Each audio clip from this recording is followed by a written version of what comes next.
Bonjour à tous, moi c'est Romane et je fais une série de vidéos qui retracent mes 3 expériences de fille au père. Une en Chine, une au Japon et une autre aux Philippines. La première vidéo qui concerne la Chine est déjà sortie. Je vous invite à la regarder en premier. Sinon, je vous laisse avec cette vidéo qui décrit maladroitement mon expérience de fille au père au Japon, à Saitama.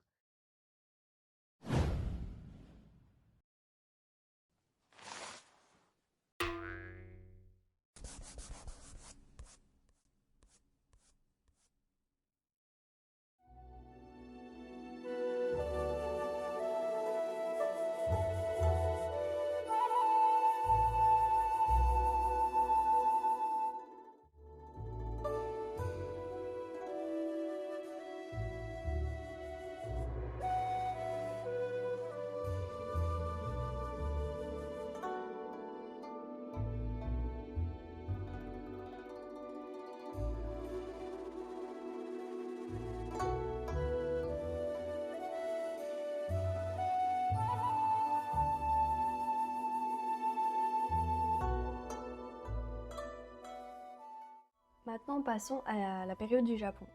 Voilà, j'ai eu ma licence 2 à la faculté grâce au Covid, on va pas se mentir, au cours en distanciel et tout. J'ai mis à peu près 8 000 € de côté pour ce projet du Japon. Et en fait, déjà, je suis partie au Japon grâce à un échange universitaire avec ma faculté et une faculté au Japon dans Kyushu. Donc, super belle expérience, j'ai fait ça 1 an. Trop bien, trop bien, trop bien et j'avais assez de tout de côté. Ensuite, j'ai candidaté dans une université au Japon qui proposait des bourses, donc j'ai candidaté, j'ai eu la bourse, merci merci, parce que sinon je n'aurais jamais pu y vivre. Et en parallèle également, je travaillais dans un ryokan et je faisais également des sushis.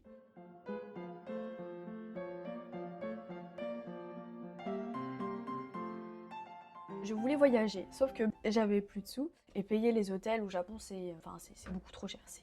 C'est très onéreux. Du coup, en fait, je me suis dit, bah, pourquoi pas essayer de faire fille au père que pendant 1 mois à Tokyo, au Japon. Comme ça me permet de voyager. Sauf que je ne connaissais pas si c'était possible parce qu'en général, les gens qui cherchent des filles au père, c'est normalement 3 mois minimum, 6 mois, 1 an, 2 ans. Donc je me suis dit, qui me voudrait pour 3 semaines? En vrai, c'était même pas 1 mois, c'était 3 semaines en février.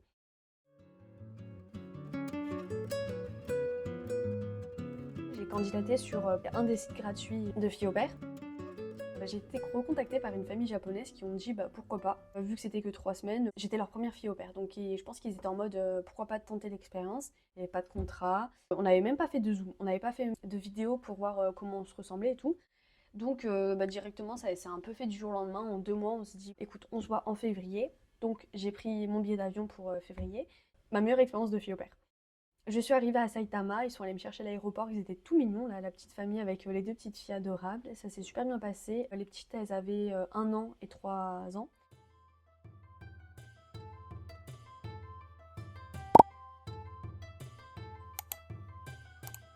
Je devais juste leur parler en anglais ou en français. Et mon travail, c'était 2 heures par jour. C'était quand la maman rentrait avec les petites.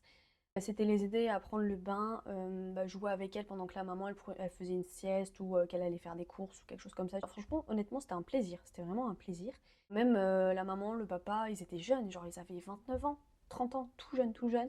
Et pareil, c'était un plaisir de parler avec eux. Voilà. Et en plus, ce qui était cool, c'est qu'ils habitaient à Saitama, mais vraiment à la frontière entre Saitama et Tokyo.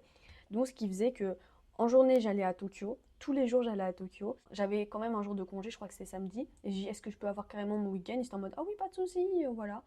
Franchement, ils étaient vraiment flexibles, etc. Et même, je leur proposais, bah écoutez, samedi, je voulais aller au temple, est-ce que vous voulez venir avec moi? Comme ça vous fait sortir vous. Et moi, ça me dérange pas de garder les petites parce qu'elles sont trop mignonnes. On s'est super, super, super bien entendu avec la maman. Limite, c'est une amie. Et le papa, pareil. Bon, je le voyais un peu moins parce que lui, il travaillait, la maman était femme au foyer, lui, il travaillait. Donc c'était un peu plus compliqué, mais on allait au ski ensemble. J'ai vu leurs grands-parents adorables. J'ai adoré, plus belle expérience. Les petites, elles étaient trop mignonnes. Bah aussi, c'était Tokyo. J'ai toujours, toujours rêvé d'aller à Tokyo. Donc franchement, une des plus belles expériences parce que du coup, les week-ends, je sortais tout le temps, tout le temps, tout le temps. En plus, moi, je viens de la campagne japonaise, donc aller au Tokyo, j'étais en mode, waouh, je vis le rêve. Donc j'ai adoré, mais vraiment, je n'ai aucun point négatif à dire. Aucun point négatif, donc super bien.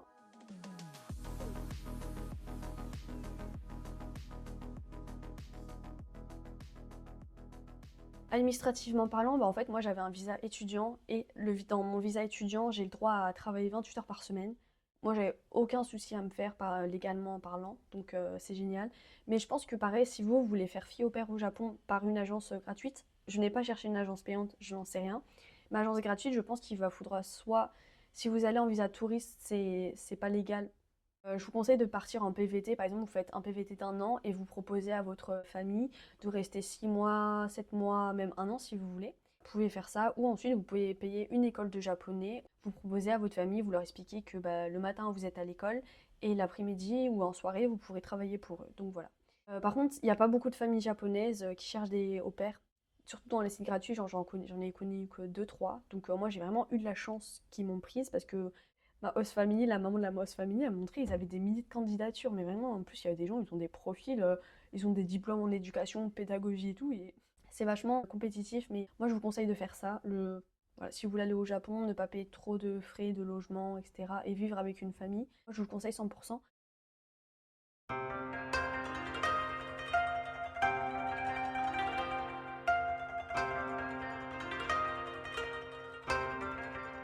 Ce qu'ils demandent, c'est surtout, en général, c'est que vous parlez anglais, et ils vont surtout prendre les natifs.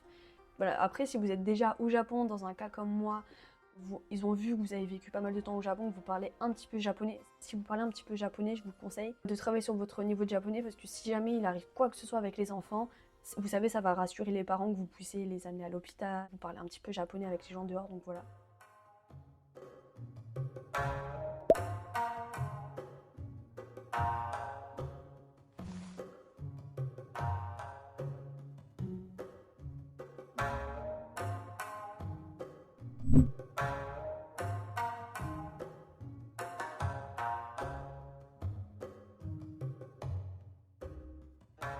Bah, écoutez, il n'y a rien à redire sur cette expérience. Et voilà, passons à mon expérience actuelle que je suis en train de vivre maintenant, c'est-à-dire à Manille, aux Philippines.